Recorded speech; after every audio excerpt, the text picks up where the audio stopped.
The following podcast is a W2M Network original production. Visit W2Mnet.com for all of our other great podcasts, plus news, reviews, articles, and opinions from the worlds of wrestling, video games, football, and entertainment.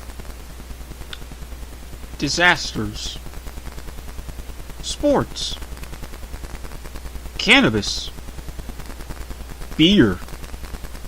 Saran wrap. Welcome back. Yes, I know it's been a long, strange, crazy couple of weeks.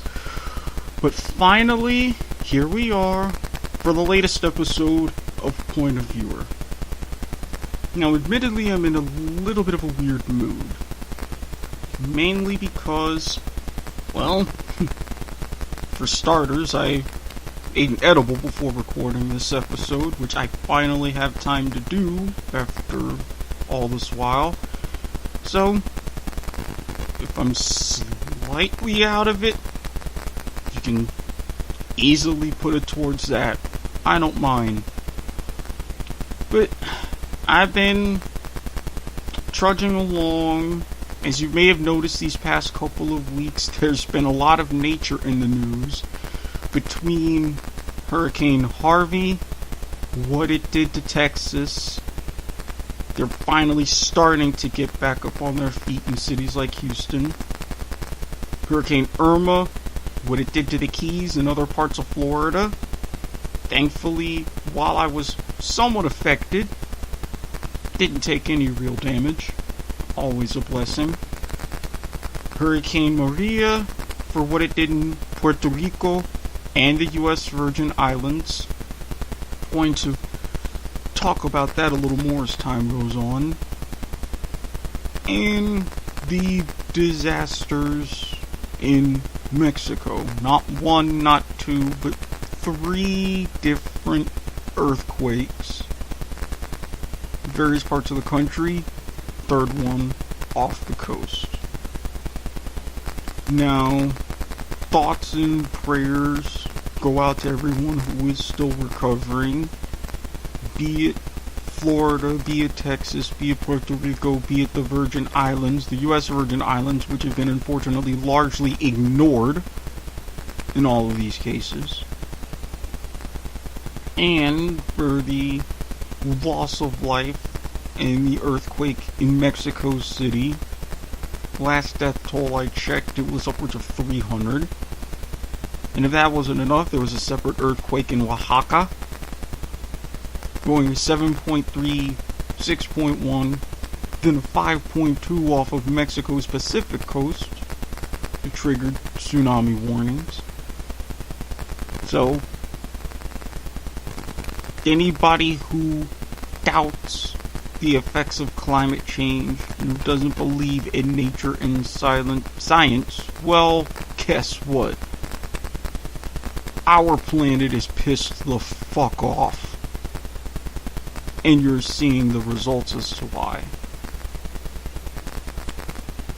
Yes, these things occur in nature all the time. But guess what? You're getting more earthquakes in Oklahoma and places due to fracking. You still got California sitting on a fault line.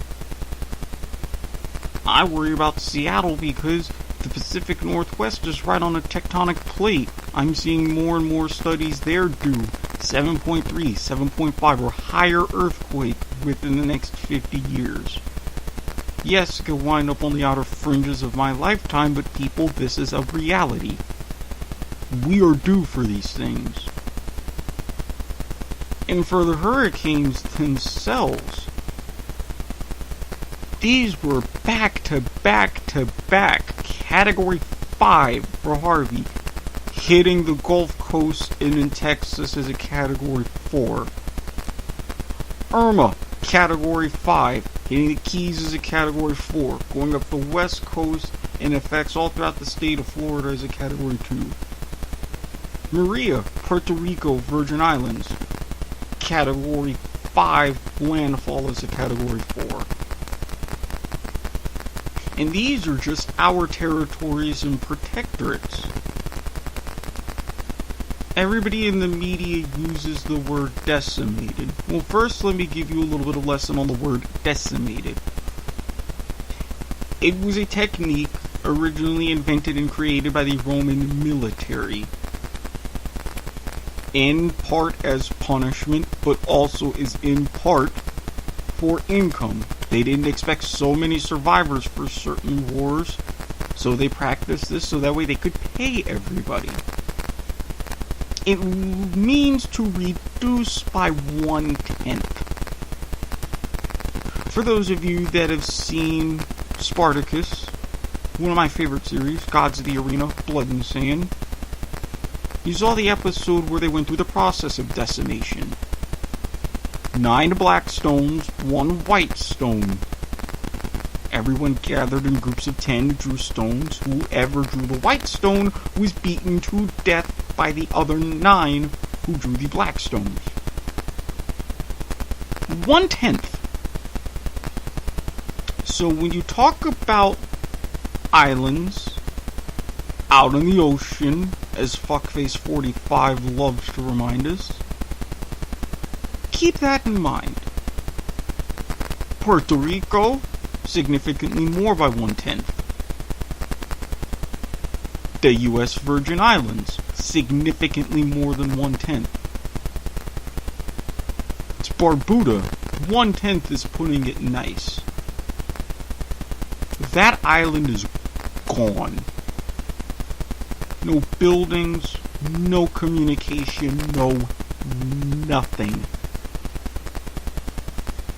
People that were trying to evacuate were going to Puerto Rico and other different places. Now, clearly they can't. So when you use the word decimation, you can survive something that's decimated. You lose 1/10 of something, 95% of the time you can get it back.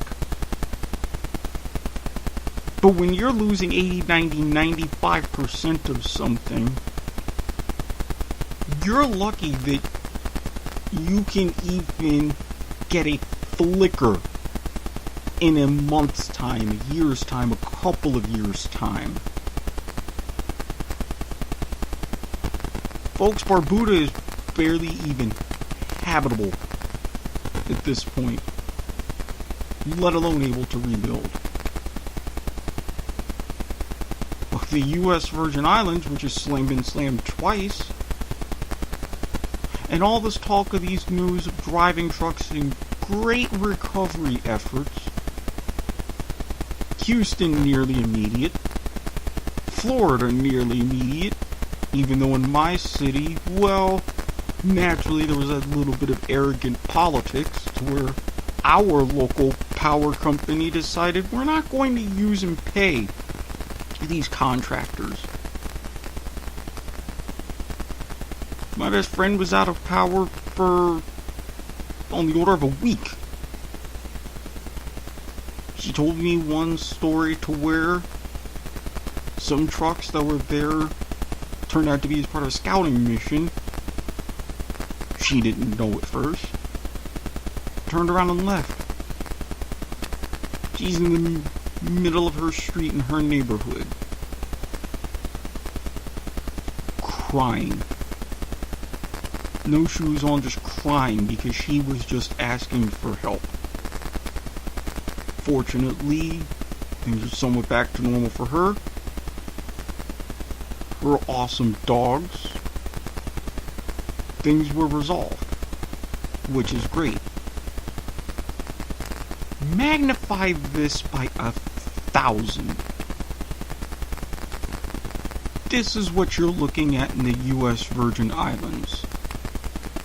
The mayor of San Juan put out a mayday call around the world to help the people of Puerto Rico, and I will get to that in a moment, but the ones that are truly being ignored are other American citizens. On a set of islands, St. Thomas, St. John, St. Croix, they're mostly thought of as just playgrounds for the rich. Not for the hard-working, wonderful people that live there, that do their business on the island. No, just rich, pale white folk owning vacation homes. A newly elected congressman from Montana, when he's not body slamming reporters for asking a question, he's going and taking snorkeling trips in the U.S. Virgin Islands. That these are people relying on cruise ships, relying on the kindness of so many others, instead of Washington, to help them at least get started on getting back on their feet. And even the news, for everything that they did, from the coverage to the recovery to going out on missions themselves in some cases. Do they go to the U.S. Virgin Islands? No. No. They're just sitting out there. Meanwhile, for the British Virgin Islands, you bet your ass the Royal Navy dispatched a ship post-haste to help their citizens. Yet we do nothing for ours. Now, I know everybody's going to talk about Puerto Rico and the tragic situation there between the dam breaking, one of their largest, I believe the largest on the island, not being able to get word out to citizens in danger. I get that. A slow response of a week and a half for a hospital ship to reach the island when it could have been there within days. I get that. The issues with FEMA and not getting the proper military personnel on the island. I get that. I get that they're facing in some places floodwaters that won't recede for a month. I get that. People drinking from a creek, using Clorox to dilute their piss in buckets and throwing it out of windows. I get all of that. I get that there should have been help faster. But for all of the people in Puerto Rico that are great, I'm proud to know a few of them,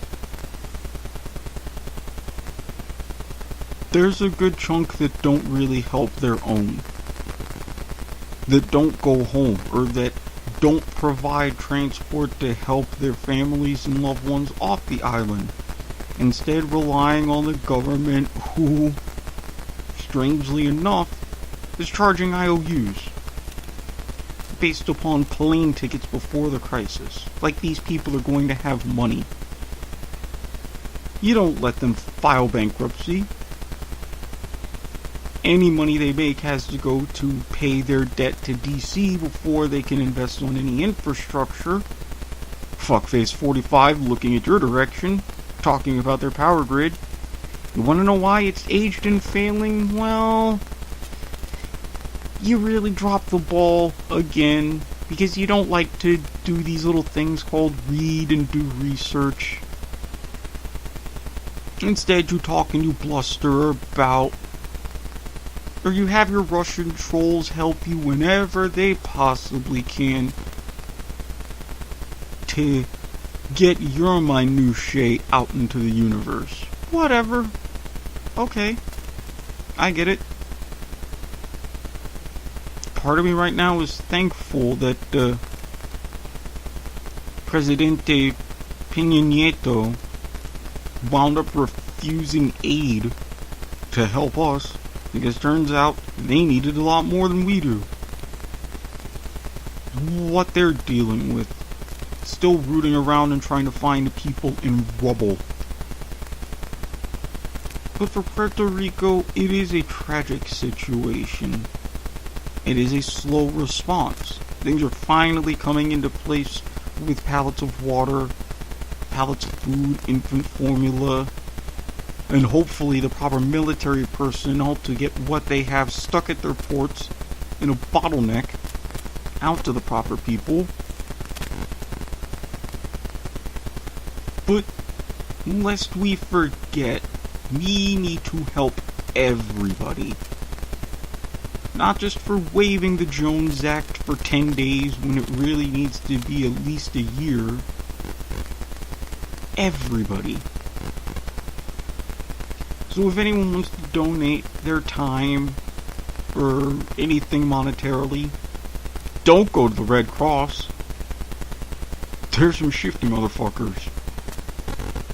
I encourage you to go online to a website, guidestar.org.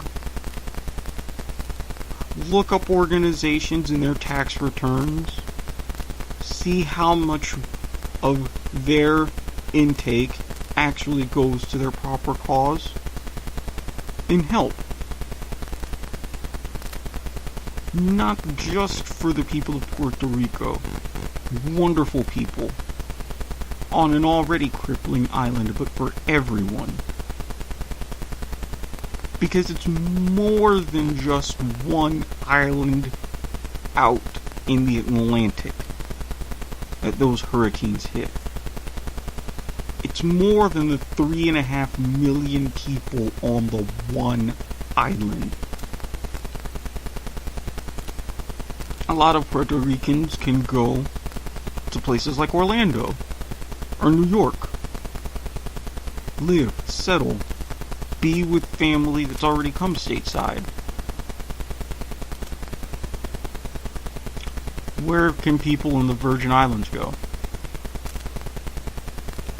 You would barely even know that they were affected until, for you basketball folks, the Paradise Jam preseason basketball tournament was moved to Virginia. Lynchburg, Virginia. The university that's hosting it will donate all the receipts of the gate to help with the relief efforts. Good on them. But now they're just tiny little blips. Tiny little dots, little specks, shining out amongst the sea. All of you 1%ers who want to go back to your vacation homes and surf and snorkel, guess what? You better help them too. They're citizens too. They're probably even worse off than Puerto Rico, but again, we don't know. Because nobody, be it media, government, or otherwise, gives a fuck to even show us pictures of the damage. We're relying on older ones of Puerto Rico because they don't want to show what actually recovery has been going on. While I feel a sense of pride in the mayor of San Juan for her call out, as a fellow human, you have to realize, don't be selfish and just focus on you when you know others need help. Especially if you're going to invoke Haiti, which has nothing beyond nothing between hurricanes, earthquakes, mudslides. Puerto Rico has had issues with a corrupt government. Haiti, infinitely more so. Papa Doc, Baby Doc, whomever. If they hold up, they're surviving on whatever meager means that they have. You're getting help. You should be getting help. You should be able to restructure things. And I honestly think the reason why Puerto Rico was more of a focus is because of that. Because of more publicity thanks to their debt. Thanks to being a bankrupt, although not technically bankrupt, island. Thanks to voting for statehood every single year or opportunity that they can get. Yes, be the squeaky wheel. Squeak all you want. But squeak for those who can't, if you're gonna help yourselves. Because if the end really justifies the means, don't you want it to be beneficial to your neighbors too? Do you just want everyone to win? Or do you just want to be on top? And if you want to be on top, where does that leave everybody else? And how does that distinguish you from anyone in the district? White House, Capitol Hill, you name it. Because believe me, they've got problems in dealing with each other. A barely functioning, barely staffed cabinet that decides that they want to have us pay for their honeymoons or trips to the eclipse or to do a speech or whatever they feel like, to the tune of hundreds of thousands, some cases millions of dollars, while we're stuck flying commercial.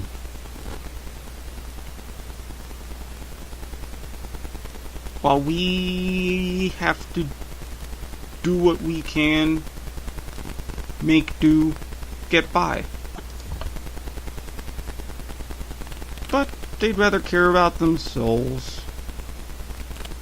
Try to put through healthcare insurance that would leave hundreds of thousands, if not millions, to die over the years, and have us pay more in taxes to fund whatever the fuck they want to do, while the real people who run this country can just pay next to nothing. If you're not helping out your fellow man, what is the difference between you and them?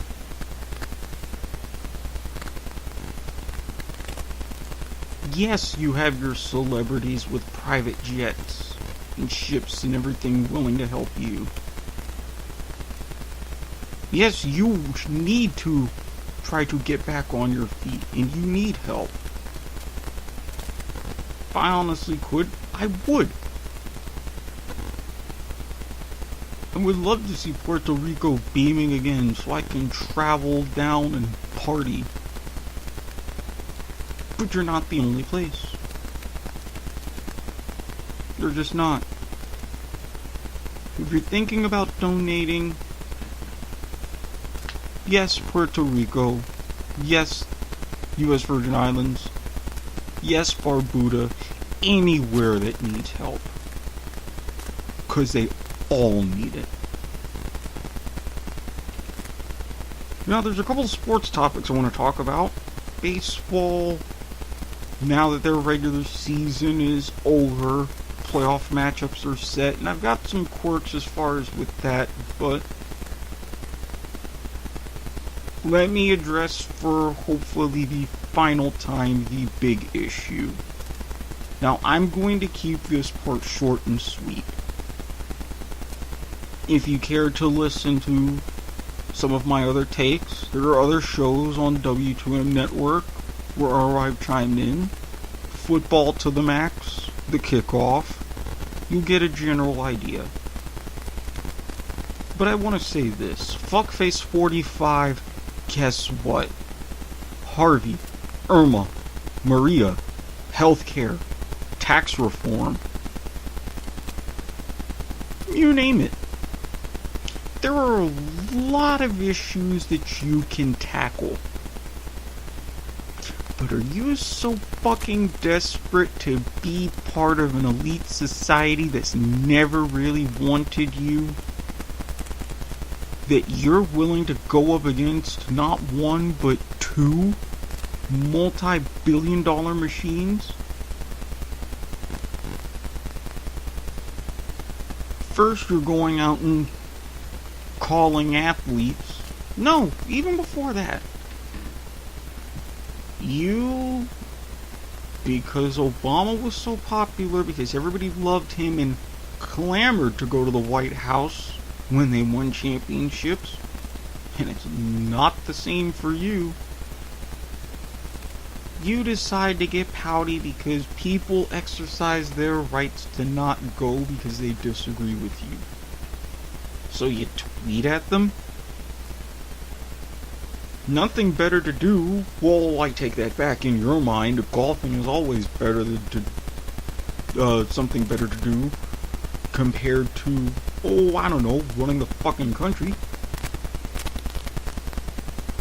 But you sit up sometimes 3, 4 in the morning, still. Wonder what's up with that. That you tweet that you withdraw an invite to the White House for Steph Curry because he decides he doesn't want to go. Yet I'm sorry. Tom Brady, Bill Belichick, your boys, one writing you letters and one touting around wearing one of your hats. They didn't join the people on the half-empty staircases. And you got a Super Bowl ring from them. Somehow that's conveniently lost in the annals of your history. Although everybody is now quick to point out after a story has surfaced that Gisele Bündchen didn't want him to go because of him dating Ivanka and whatever the fuck that was. You want to go? Look, fine. It's not worth my fucking time, I'm gonna be honest. You expected me to go into detail about that, sorry, but I've got too many plates I'm spinning to begin with now. But no, fuckface, you don't mention that. You mentioned Steph Curry. With LeBron defending himself, his fellow NBA player, calling you a bum, which I think is being generous. And you're all in a hissy fit. But no, you decided that wasn't enough. So you go to a rally in Huntsville, Alabama. A city with a college with a random hockey team. And you say to the people who don't stand during the anthem, saying the owners, get this son of a bitch out of here. I mean, really? Think about that. Talking about people who don't feel that the flag represents them. Who have dealt with manners of injustice in some form, while not firsthand, in other ways. So you think it's a big issue to kneel when, in Colin Kaepernick's case, he originally sat. Then he had a veteran, a teammate, talk with him, have a dialogue, come to an understanding, and using what the military considers a sign of respect in kneeling.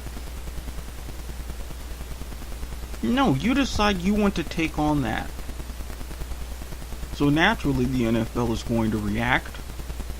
Players, owners, kneeling, some sitting.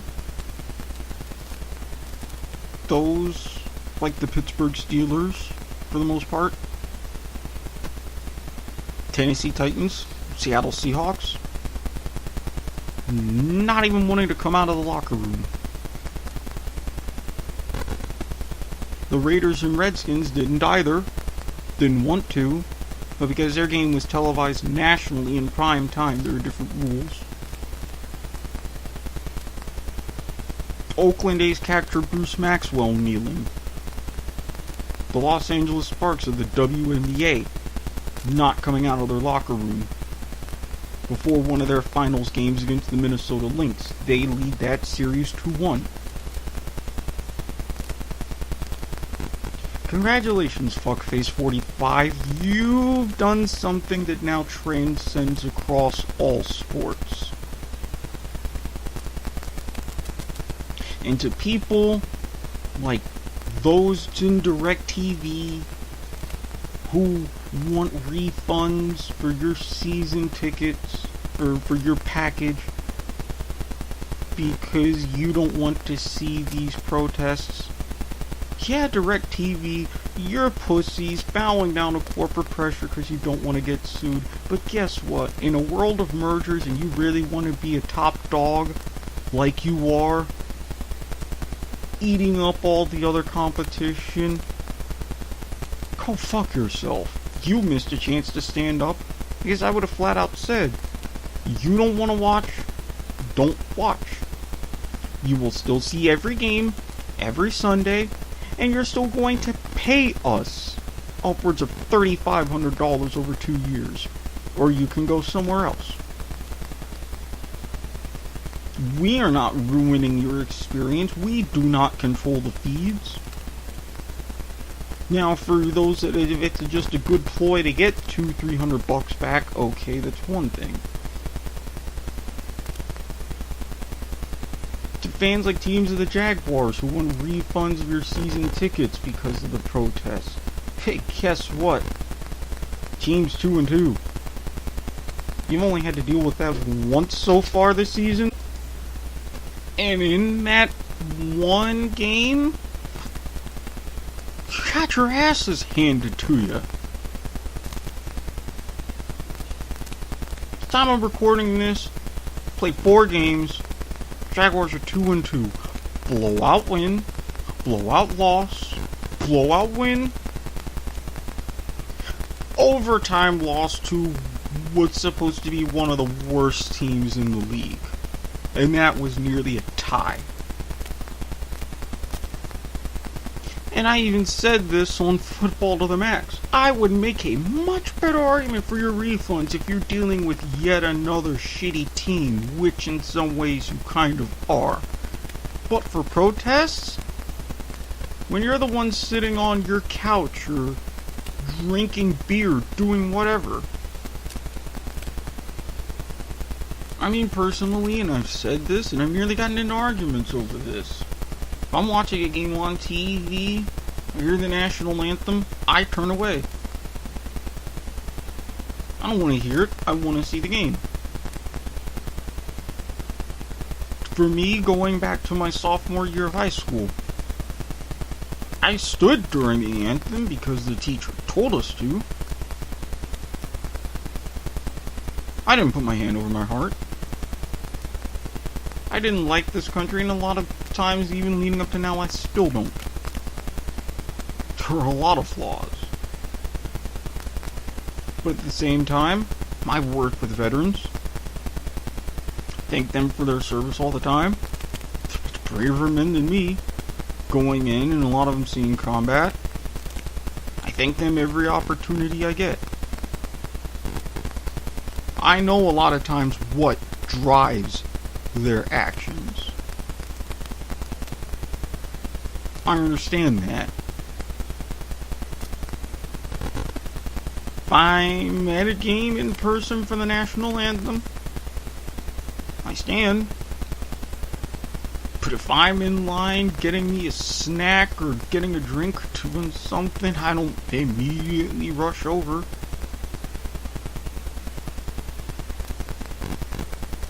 I'm more in line to get randomly questioned about things or have my plates run for no reason. Both of which have happened to me. My family does things for me. My state government did something for me, helping me with a scholarship to get my education. But en masse, what has this country done for me? Even with my education, I had to beg and plead to get an even menial job that I have.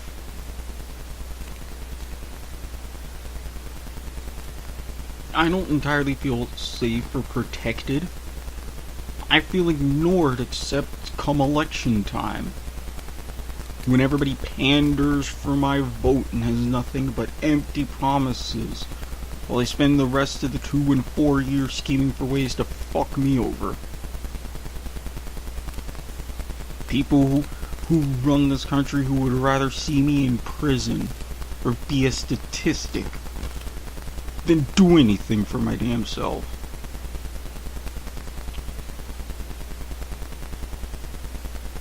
And if you haven't realized this, and I'm sure you will, the anthem isn't even really our anthem. Written by a Brit in the Revolutionary War, we adopted it because we won and we were lazy.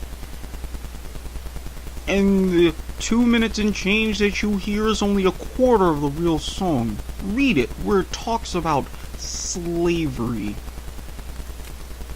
women, all these different things that we just choose to ignore because we want a snappy little tune. And oh, by the way, go back to a time pre-9/11. You didn't have the big flags unfurled for such a military presence. No, we just went ahead, teams warmed up, coin toss, kickoff, we got on with it. But thanks to that inside job, we had to look patriotic. It was a whole big to-do. And finally in 2009, the Department of Defense, the military, made a deal where they paid the NFL millions to have the resources and the flyovers and everything, just like an advertising deal and commercials you would see on TV, unless you watch Red Zone, like I do. So if you think about it, it is just a gigantic commercial.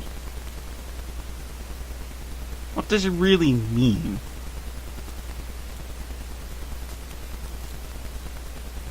So for every player who's out there, whether you stand, whether you kneel, whether you pray, whether you stay in the locker room, you have that right. You exercise that right. And I, for one, will support you for doing so, whatever it is you choose to do. Because yes, there are millions of people who fought and died for those rights.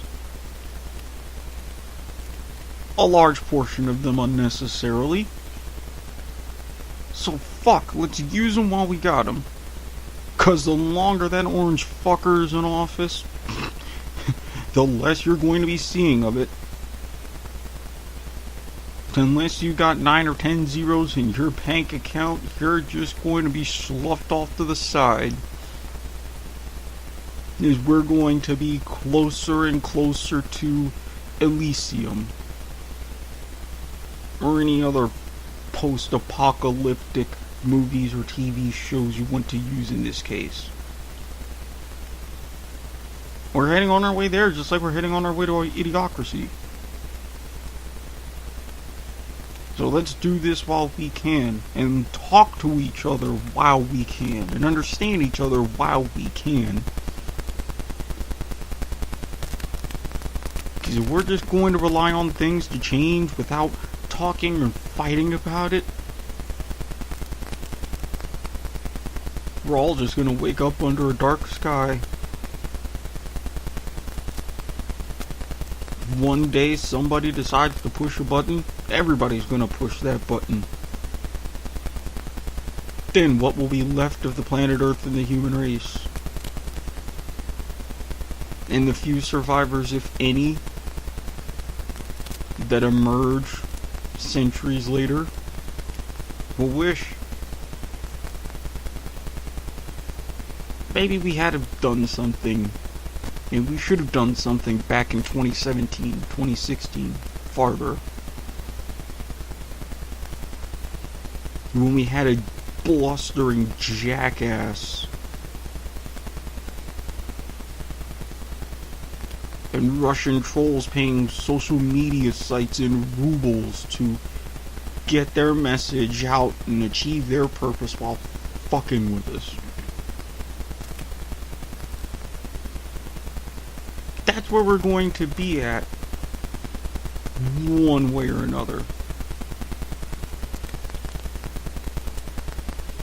And kind of in relation to this, as I said about ace catcher Bruce Maxwell, things are spread to baseball, our national pastime and our national sport, even though football overtook that in the 70s. For the longest time, baseball boiled down to two teams, the Dodgers and the Indians. Well, the regular season is wrapped up. Everything is set. In the American League, Twins go to the Bronx to face the Yankees in the wild card game, which should be a best of 3 series, for the right to face the Cleveland Indians in the best of 5 divisional series, which should be a best of 7. And for the other divisional series, you've got Houston and Boston. Cleveland being the 1, Houston being the 2, their first 100 wins season in forever. Cleveland 100 win season. Boston back-to-back division titles for the first time in history. Yankees holding on by a knife thread, and the Twins, who I kind of include in making fun of Minnesota United, guess what? You're in the playoffs. National League, the Dodgers, 100 win season, their first since 74. Home field advantage throughout the World Series for having the best record in baseball, which you should have. Cubs, first World Series champion to win their division the next year since the Phillies, 08-09. You're the 2. Or you're the 3. Washington Nationals, their 4th 95 win season in 6 years. You're the 2. Diamondbacks and Rockies, 4-5. Now I'm going to say this about baseball, and I mentioned the Dodgers and the Indians. One of my 2 scenarios for the World Series, if not Dodgers-Indians, Dodgers-Astros. While witnessing a Yankees-Dodgers World Series would be great, it's not going to happen. But everybody talked about the Dodgers. This was a team that within the past couple of years had a 52-8 run over a 60-game span in the middle of the season. This year they went 50-10 in a 60-year span in the middle of the season, and then followed that by a 12-game win streak. The Cleveland Indians set an American League record winning 22 games in a row, as the Dodgers were sliding. Everybody was talking about what's going on with the Dodgers, what's wrong with the Dodgers. Cleveland Indians making the cover of ESPN the magazine. Well, people, let me tell you about baseball. That's one thing in the regular season, all well and good. But you know when everybody really cared and they had all the coverage wall-to-wall going up against the NFL and the NBA and now the NHL? Because you had races the last couple of days of the season.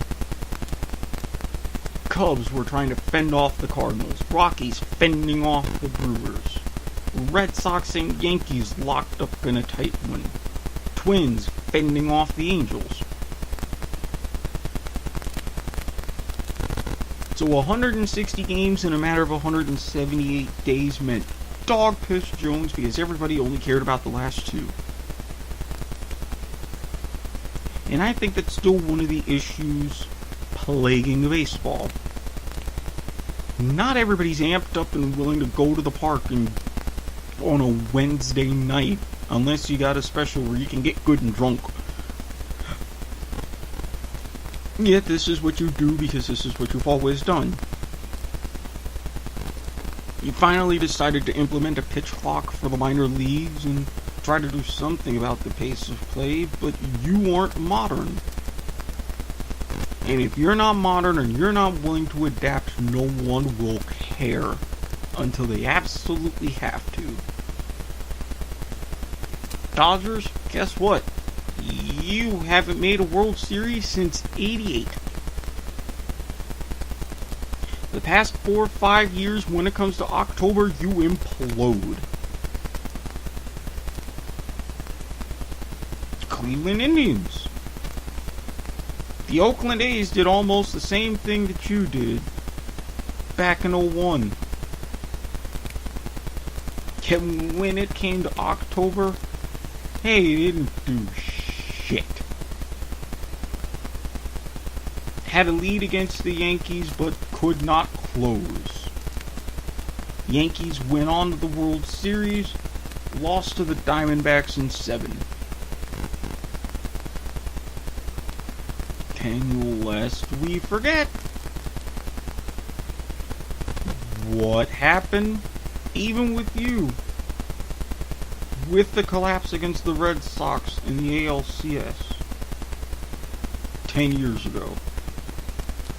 What happened in last year's World Series? If you're not top of the heap in October, you ain't shit in baseball. No matter how great of a team or how great of a season you had. It's all about lifting that trophy, getting that ring.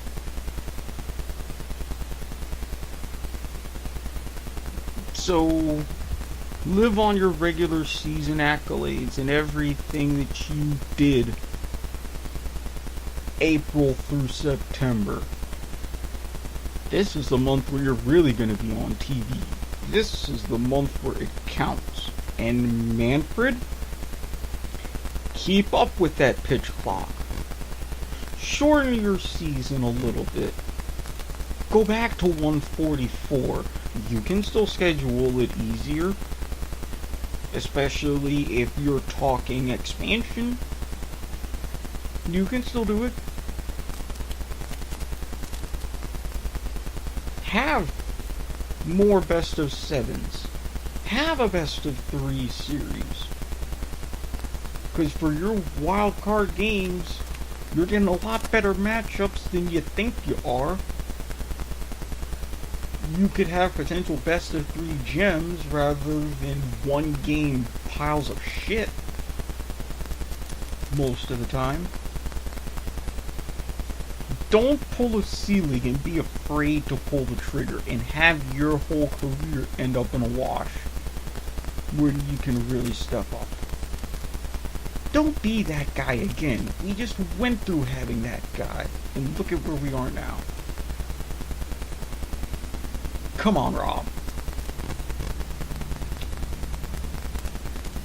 Now to lighten up the show for the last couple of topics, one thing that I've noticed more and more, as we're on the precipice of further decriminalization and legalization of adult use cannabis, more companies are starting to invent things. Be on the forefront. Be pioneers. Now, as I had a personal preference between alcohol and cannabis, I prefer cannabis. It is a little tougher to get, but yet obtainable. I enjoy the feeling afterwards. There are different ways that I can consume depending on the dosage I want to administer to myself. I'm calmer. I'm more mellow. I'm lighter. And I wake up the next day feeling no side effects. Compared to when I drink, the terrible feeling of heaviness and just being sluggish. I wake up and my stomach is churning upon itself and it's just miserable.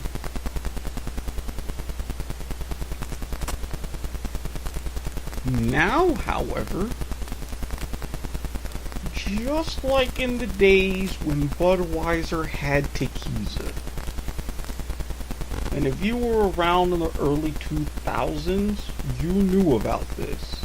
Beer mixed with tequila, which I really wish for my sake they would bring back. Even as a promotional seasonal deal. But now we're getting better. Companies like Lagutinas and Cannacraft and Absolute Extracts, they're saying, why choose between beer and cannabis? Some other companies are doing the same thing with wine. Why bother when you can enjoy both?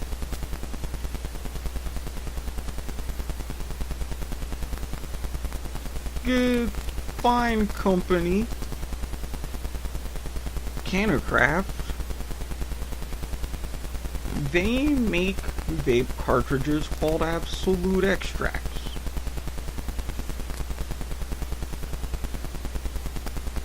Now they are getting together with Lagunitas,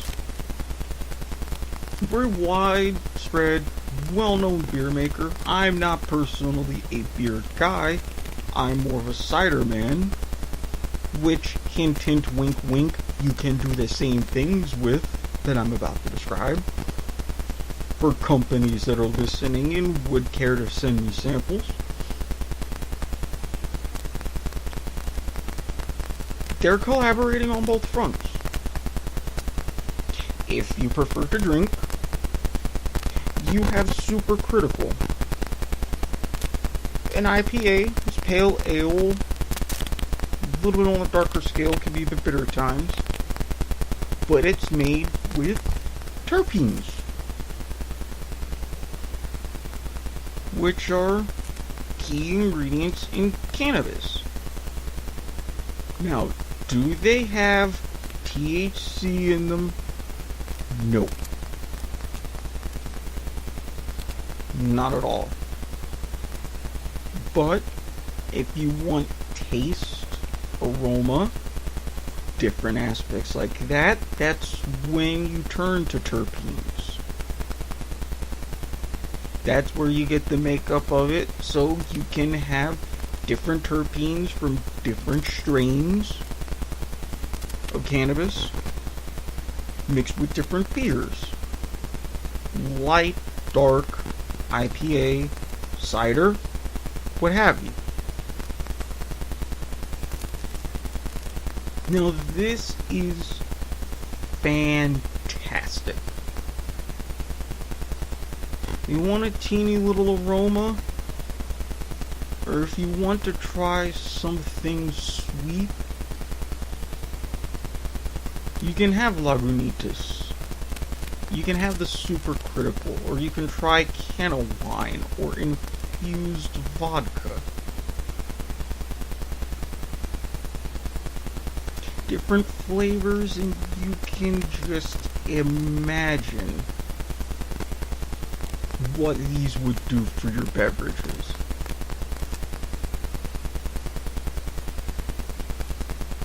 Now granted, the higher alcohol content would make up for the lack of THC, but say 5-10 years time,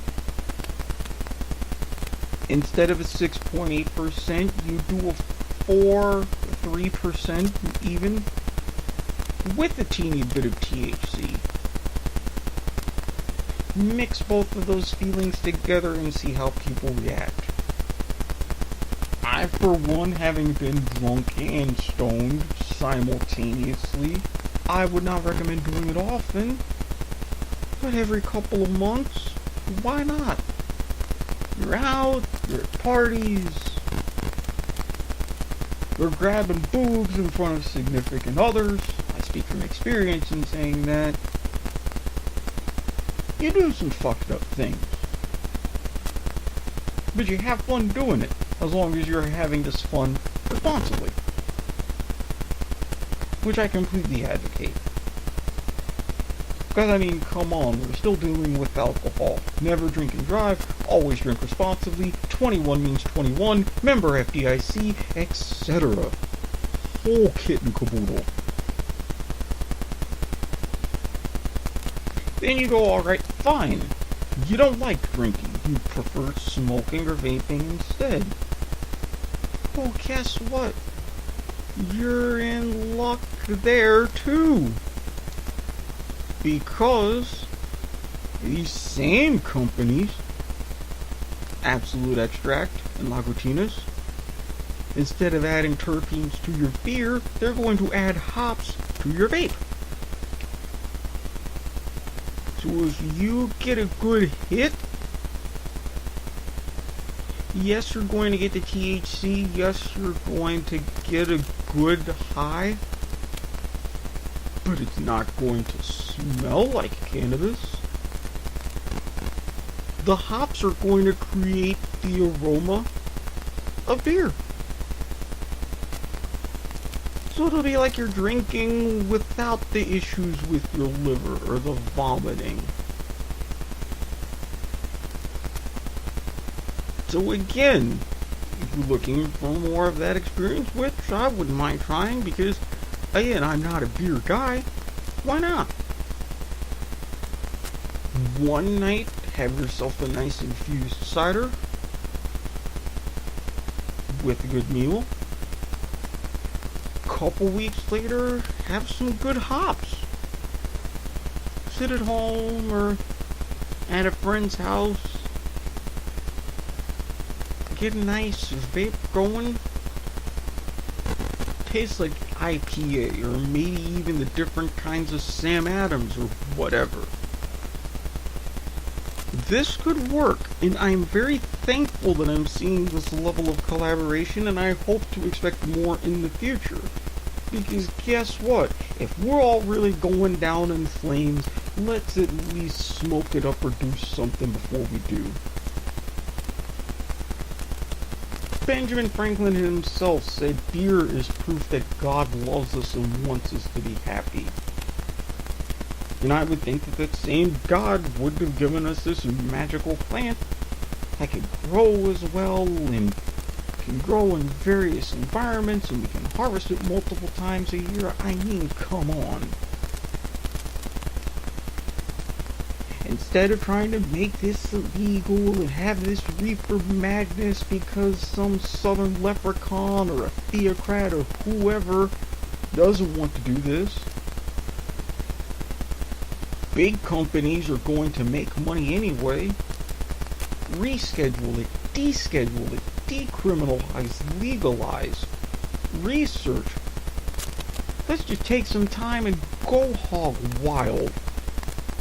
Because the people that are going to do it are going to do it anyway. If you can at least get some sort of measures of regulation and money to where we can actually give a fuck about ourselves for once. Put it into the roads. Put it into the schools. Look at what Washington's doing. Look at what Colorado's doing. Look at eventually what California will do.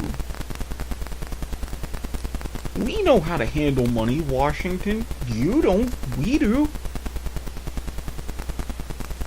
At least give us a little bit of a break. Something. Let's just sit around like the stoners we are and come up with our different flavors of vitamin water, or Doritos, or Fritos, or Funyuns. Our various confectionaries. We can do so much good. Everybody can just sit and chill. Maybe we won't have the tiki torches and people chanting blood and soil. For the people wanting to take up arms. Or writing racial slurs. Those that would still have it in their mind would rather just pass out on the couch. Wouldn't bother to do it. And those that don't are friendlier to people and fellow human beings. We just get together and party. So that's what we really should be doing right now. Helping out each other as mankind, so we can all just get together, get some music going, maybe have some concerts, have a rave, get to know each other and just chill. Finally, the last story of the evening, in part because I have to get this off my chest, saran wrap. Now, for those of you that know me, you know that I love my mother. She's a dear, sweet woman who, throughout her life, has bent over backwards to help me on my journey to becoming the adult that I am, and I am forever in her debt for it.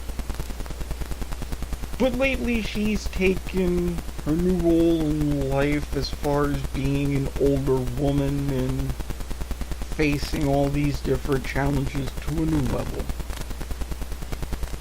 She, being a little overweight, is looking for various ideas to lose weight for fixing her various health issues and things like that, per doctor's recommendations.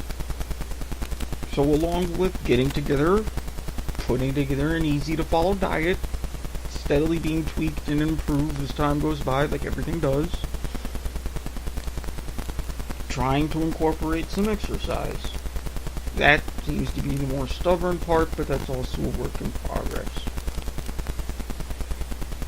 So practicalities aside, there are always certain eccentricities that we all have. She's not exempt from this. So one evening, she's sitting in the recliner, looking at me and saying, "I have an idea. Before I start exercising these nights, I want you to take some of the saran wrap and wrap my arms. I've seen it on TV."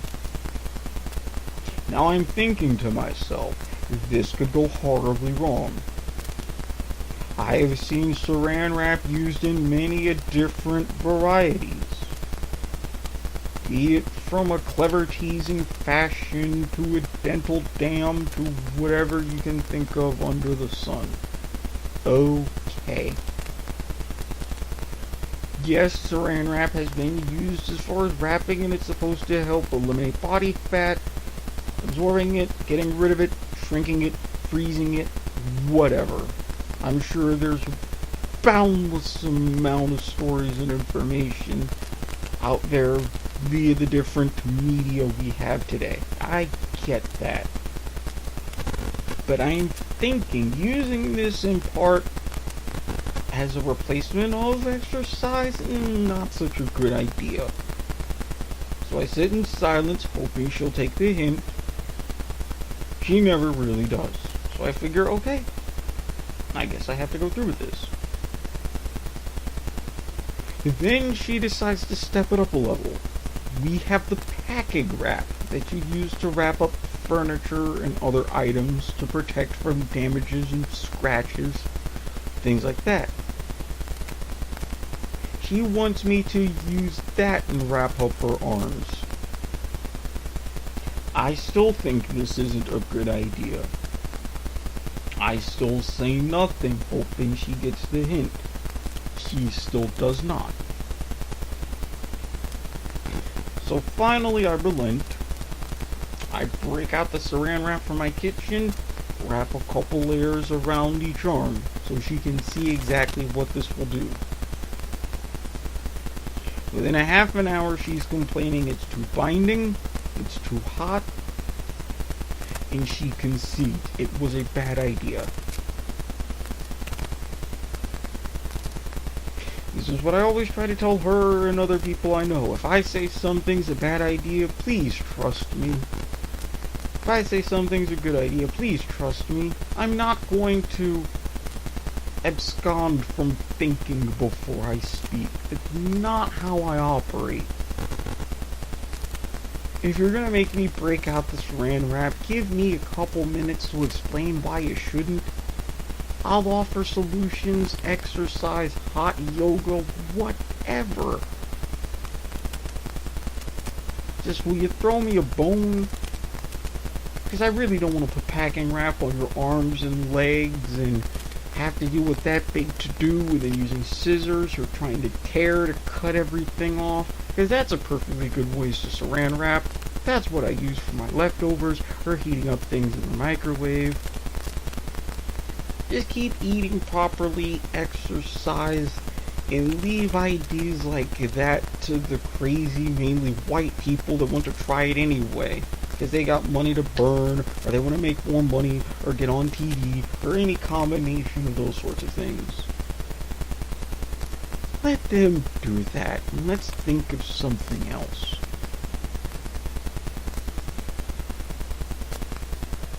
That said, I shall bid thee all adieu. If you like what you heard, let me know. Tweet me at SquidSportsHead, at W2M Network on Twitter, at W2M Sean. Still awesome on not producing, point of viewer. Making this a solo mission, which I'm actually pretty fond of. Especially under the circumstances. I mean, iTunes, Stitcher, Spreaker, Google Play. 5 stars, write a review, do whatever. You think I'm crazy, let me know. Let's open up a dialogue. I'm here waiting. Sponsors won't talk to me, why don't you, as the public? What say thee? Now, if you like my dulcet tones, but for some other fashion, hey, football to the max. Soccer to the max. The kickoff. I'm on a lot of other shows during the season inside the arena. If you want my writing, W2MNetwork.com, where we also feature a variety of other articles and podcasts. Wrestling, video games, you name it. And especially football to the max, soccer to the max. You want big time? iHeartRadio. There you go. So if you can't find me, you can find the rest of us. Now in the meantime, as I head out, as I always say, as you scramble along and find these other great episodes, and these other great shows, do your homework, and don't forget to be awesome. The following podcast is a W2M Network original production. Visit W2Mnet.com for all of our other great podcasts, plus news, reviews, articles, and opinions from the worlds of wrestling, video games, football, and entertainment.